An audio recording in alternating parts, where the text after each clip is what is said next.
Olá, eu sou o Tenente Coronel Peterson, está no ar mais uma edição do programa Pensando em Segurança, que é uma grande parceria entre a Unisul TV e a Polícia Militar. Um programa voltado para a comunidade, com informações e esclarecimentos na área da prevenção do crime, divulgação de projetos educativos, curiosidades, dicas de segurança e entrevistas com pessoas de diversas áreas, sempre com a finalidade de levar a temática da segurança pública mais perto de você. Hoje vamos falar sobre a importância das artes marciais para a atividade policial. Eu recebo aqui no programa o cabo da Polícia Militar, Douglas Camargo, que é especialista em artes marciais. Cabo Camargo, nossa gratidão pela sua presença aqui conosco, né? Você que deslocou da cidade de Tijucas, especialmente, exclusivamente para estar aqui conosco, trazendo aí todas as suas experiências e formação e conhecimento nessa área de artes marciais. Eu agradeço de volta, né? E vai ser um prazer nós desenvolver esse assunto que é muito interessante e pertinente.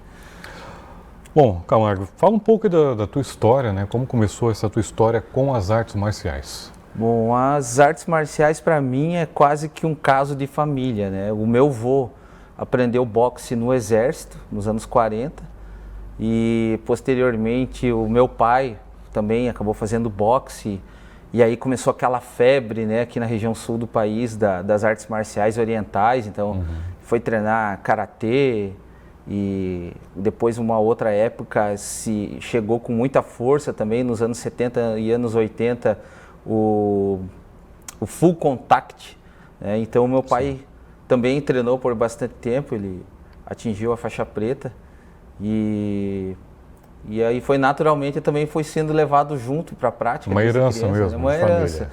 No início é mais por brincadeira, né? A criança vai, brinca, relaxa, treina um pouquinho, mas a partir dos 12 anos mesmo, daí foi mais voltado a um treino mais sério. Então começou bem cedo, né? Você com 12 anos já estava mais sério. Na realidade eu já desde os 6, 7 anos já acompanhava meu pai para os treinos, né? E depois dos 12 anos, em 96, eu comecei e não parei mais, atingindo a faixa preta somente em 2010. Bom, então tudo isso começou antes da PM, né? Você já como criança. E como foi, né, trazer uma técnica dessa, um conhecimento desse para dentro da corporação? É muito útil, né? É muito útil a ferramenta da arte marcial e a instituição, sabemos que ela está sempre preocupada e atualizando os programas que tratam da formação dos policiais, né? O tenente-coronel, se não me engano, o tenente-coronel Miguel Ângelo é um dos grandes responsáveis por estar coordenando, sempre montando, trocando ideia. Dias atrás, inclusive, foi criado um grupo ali no qual ele trouxe vários policiais militares para ficar trocando informação, e é o que? Policial militar que tem envolvimento com as artes marciais, né? E assim como a técnica de tiro e tantos outros elementos que fazem o nosso dia a dia, né? Técnicas de polícia ostensiva, arte marcial, ou a parte de defesa pessoal, combate corpo a corpo, é indivisível da nossa atividade, né? Bom, e você falou que é faixa preta, né? Qual é a arte marcial que você domina? Eu sou faixa preta de Karate Kyokushin, eu sou faixa preta de Kickboxing e sou faixa preta de uma arte marcial que eu vou falar aqui, pouca gente vai conhecer, Daidojuku, que é uma arte marcial japonesa que misturou o Karatê e o Judô. E eu tive o prazer aí de, inclusive, fazer alguns seminários técnicos e treinar e passar pela avaliação do mestre Azuma Takashi, do Japão. Sim, que é bem consagrado. É bem consagrado a nível internacional, principalmente no leste europeu ali, os russos caíram dentro do estilo ali com a fã mesmo. Acho que eles têm mais praticantes que o próprio Japão. Sim. Bom, as artes marciais são milenares, né? E é comum, aí eu te pergunto, né? É comum as pessoas do Oriente saberem lutar? Ou é algo que se busca pessoalmente? Ou é tradição deles, a maioria das pessoas naturalmente aprendem? Bom, é que lá é levado muito mais é considerado muito mais o valor pedagógico das artes marciais também. Na questão da formação do caráter, da disciplina, respeito à hierarquia. Então, quem treina arte marcial, e inclusive vai, né, tá assistindo, sabe dessa questão do respeito que se tem ao mestre, entra em fila, em forma, né, antes de iniciar o treino e no encerrar do treino, pela graduação. Então, no Oriente isso é muito valorizado, essa questão do ensino precoce, de ensino a respeito à hierarquia e todos esses outros conceitos, né? A concentração das crianças melhora também para o aprendizado depois em escola, né? Então ela vai sentar no quadro, ela vai olhar para a televisão, para o quadro, e ela não vai ficar desviando o olhar, ela traz um pouco mais de foco no aprendizado. E ao contrário, imagino, né, do que muita gente pensa, né, Camargo? As artes marciais, como você falou, ela é revestida de valores, né? Ela não tem nada a ver com violência, como algumas pessoas costumam associar a arte marcial à violência. A questão de valores, né? O que se teve por muito tempo dos anos 80, final dos anos 90, com a popularização do vale tudo, né? E aí existe o grande ganho de terem mudado a nomenclatura e ter colocado um pouco mais de regras com o advento do conceito do MMA, né? Então se melhorou muito essa imagem das artes marciais, mas por um tempo realmente ficou confusa essa relação arte marcial com supostamente a violência, porque dava-se a impressão de que quem treinava arte marcial estava treinando para bater em alguém, enfim. E não é o caso, né? Não é o caso. A arte marcial, ela pelo contrário, ela foca a tua energia, ela direciona para aquele momento de treino, e inclusive as pessoas ficam mais calmas de treinar arte marcial, né? E essa questão, talvez, da associação à violência, que algumas pessoas fazem, né, de forma equivocada, talvez na década ali final de década de 80 e década de 90, foram lançados muitos filmes, né, com o tema da arte marcial, né, falando de vingança, essas coisas, né? E acho que talvez isso acabou influenciando negativamente em algum ponto. Sim, né? mas tem mais um adendo que eu faço. Era comum também, foi a era dos pit boys aqui no Brasil, que era um pessoal que fazia parte de uma determinada corrente de arte marcial e iam para as baladas no Rio de Janeiro, São Paulo, e iam para buscar conflitos, né? Eles iam para cavar uma briga com alguém e sair batendo em todo mundo, né? Então a gente teve esse período meio obscuro na história das artes marciais, aqui no Brasil principalmente, né? É preciso fazer diferenciação, né? Igual a internet. Ela serve tanto para você fazer um curso, se aperfeiçoar, como muitos usam para praticar pedofilia. Sim. Então vai do uso que você faz da ferramenta, né? Sim. Exatamente. Bom, e os tipos, né, de artes marciais aí mais conhecidos, mais praticados? Bom, aqui no Brasil o carro-chefe é o jiu-jitsu brasileiro, né? Desenvolvido a partir do jujutsu japonês, que chegou no Brasil através de imigrantes e acabou se desenvolvendo aqui no Brasil uma nova forma adaptada pelos brasileiros. Nessa questão aí nós referimos à família Gracie.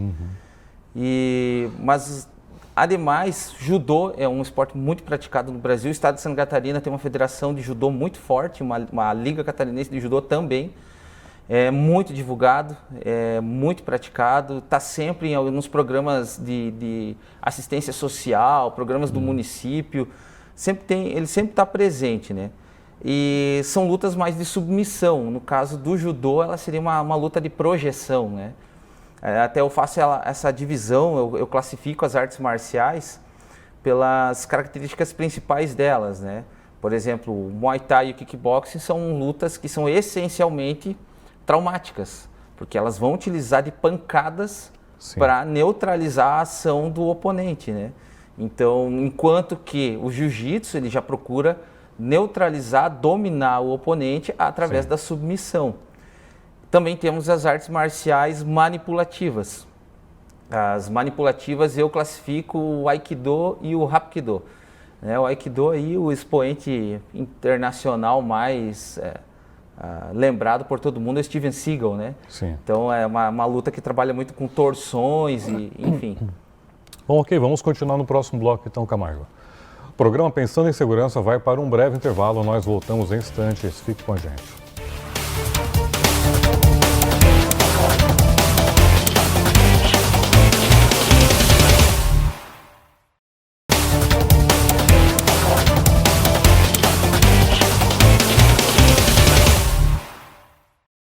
Olá, estamos de volta com o segundo bloco do programa Pensando em Segurança. O tema de hoje, as artes marciais e sua importância para a atividade policial. Estou conversando com o cabo Douglas Camargo, da cidade de Tijucas, que veio especialmente para estar aqui conosco, para falar desse assunto tão importante para a atividade polícia. Bom, dessas artes marciais, né, essas classificações, né, Camargo, de submissão, projeção, traumáticas, manipulativas, qual desses tipos, dessas classificações, são mais adequadas para o serviço da Polícia Militar? Eu diria que todas elas. É importante não se concentrar numa só. Por exemplo, as técnicas de manipulação, torção de pulso, que é muito comum no Aikido, elas são interessantes para a atividade policial. Porém, torção em arte marcial, ela não quer dizer que é uma ciência exata. Então não quer dizer que eu vou pegar o pulso de alguém e eu vou fazer ele ficar virando e vai dar estrelinhas. Determinado resultado. Vai dar determinado resultado. Então existem as variantes da situação, o relevo, o suor na pele da pessoa que daqui a um pouco está oferecendo a resistência. Enfim, outra coisa, por mais que há quem diga que consegue aplicar e pronto, mas isso já foi aplicado, já foi desmistificado o tema muitas vezes, principalmente no quesito de funcionabilidade, quando testado em pessoas de grande estatura física, altura e força, e com algum conhecimento também prévio de luta. Por mais, né, talvez não tão intenso quanto do policial, mas então foi desmistificado. Então, por exemplo, é difícil chegar num cara que tem 1,90 m, é forte, já passou por treinamento daqui a um pouco em jiu-jitsu, muay thai, kickboxing. Então não é assim chegar e fazer uma torção nele. Porém, o policial ele tem que saber, porque até se referindo ao escalonamento da força, né, os escalonados da força, existe aquele que vai estar apenas numa resistência passiva. Sim. Então, aí é interessante a torção, a imobilização que venha do jiu-jitsu ou do judô, a projeção, mas a gente também não pode descartar a questão dos golpes traumáticos. E é um tabu no Brasil isso. É um tabu no Brasil, a gente sabe disso. Eu já fui questionado sobre isso, né? Por que foi necessário aplicar um golpe traumático no cidadão, né? De ter que explicar, não. O cidadão estava extremamente agressivo, a ocorrência de Maria da Penha, já tinha batido na esposa, na sogra, na mãe dele, em todo mundo. E chegada a viatura, descer 2 policiais ali na média de 1,70 m e enfrentar um homem de 1,90 m, 1,95 m com 110 quilos. Com já algum conhecimento de arte marcial. Então não é de descartar também os golpes traumáticos. Então, sempre o equilíbrio entre todos esses componentes técnicos. Porque, como você colocou, ainda se vê, né, os golpes, né, as técnicas traumáticas como algo violento, acho que deve ser violento. Isso. E não como uma técnica necessária para aquele determinado tipo de situação. Exatamente. Então, claro que a polícia desenvolveu, né, as forças policiais ao longo do mundo e a nossa instituição, né, a PMSC também se preocupou sempre em fornecer aos policiais tecnologias menos letais, né, armas menos letais. Então, o elastômero, o gás de pimenta, mas nem sempre é possível. Então, se não vai ser possível, se não vai dar conta, um elastômero, e eu pergunto, né, até uma pergunta que fica, a agressividade que é o uso de elastômero, né, e comparar isso com um golpe traumático do policial. Então é complicado, foi tudo criado muito tabu em cima dessa questão. E tanto que esse escalonamento, quando tudo não é possível, inclusive está autorizado a utilizar arma de fogo. Arma de fogo. Né? Então é uma reflexão que se fica. É que o Brasil, quase todas as instituições brasileiras, elas vivem de um pseudo-trauma de anos não democráticos, enfim.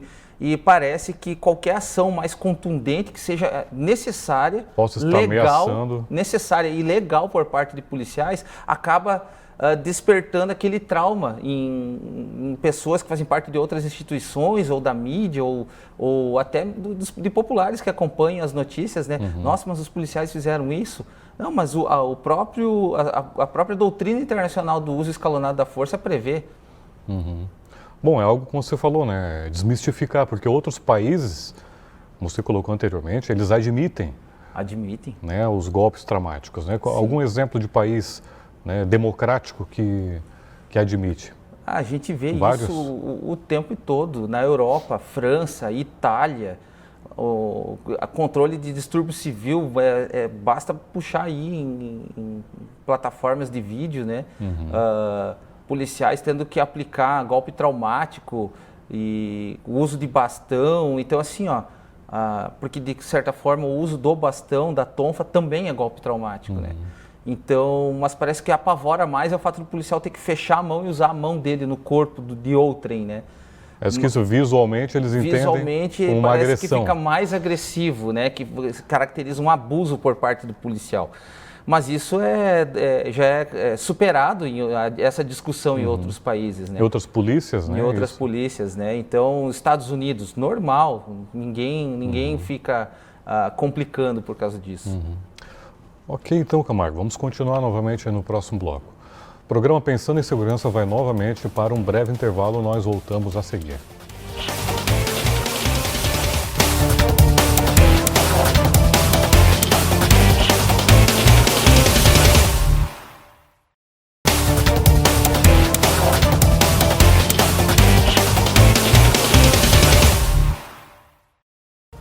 Olá, estamos de volta com o último bloco do programa Pensando em Segurança. O tema de hoje, as artes marciais e a atividade da Polícia Militar.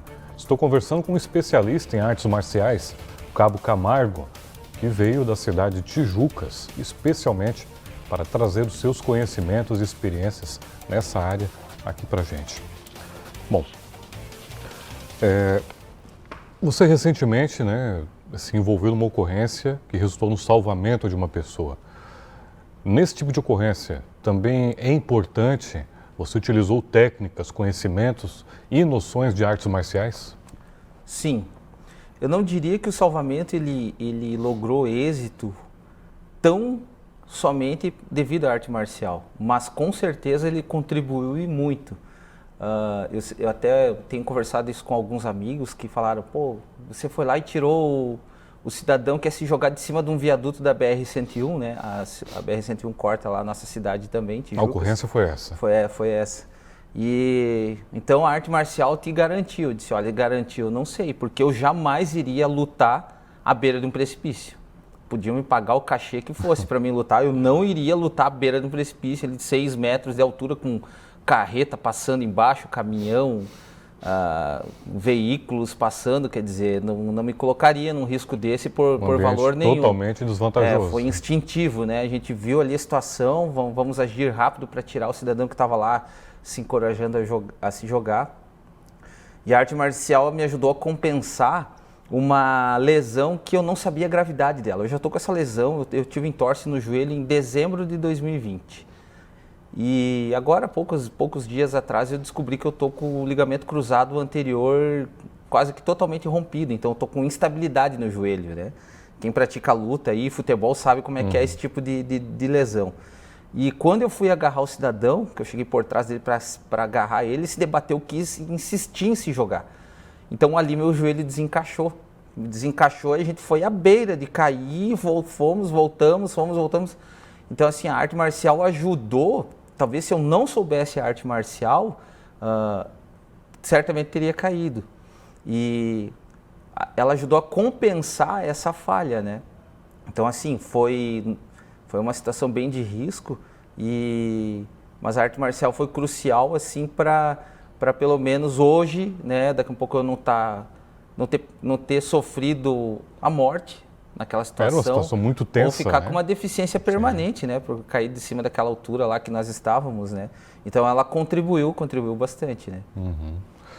Bom, E ainda, alguma outra ocorrência, Camargo, ocorrência estritamente policial, que você percebeu que, pô, aqui, se eu não tivesse um conhecimento, né, mais apurado de defesa pessoal, de artes marciais, essa ocorrência não teria o resultado, né, vitorioso, de êxito que teve? Alguma ocorrência para contar para a gente? Teve, até contando com um pouco mais de detalhes, algo que eu já tinha me referido ali, mas mais rapidamente, a ocorrência desse cidadão que tinha 1,95 m, 1,98 m, se não me engano, e pesava mais de 100 quilos, né?